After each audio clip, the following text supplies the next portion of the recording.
উপাসক উপাসিকাগণ, আমি যদি হই শ্রীলঙ্কার মধ্যে হন্না সর্বপ্রথম ধর্ম প্রচার করছি হই, তে হলদে পূজ্য অরহত সম্রাট অশোকর পুত্র মহিন্দ বান্তে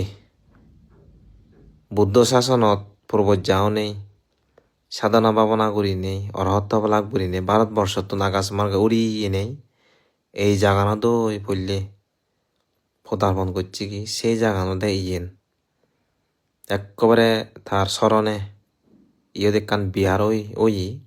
বিহারের নামও দন্দে তার নামে মহিন্দ টেম্পল বা মহিন্দ বিহার নামে ইয়ত্তু নয়তে ধর্ম প্রচার করে না শুরু করছি ফল্লে রাজারে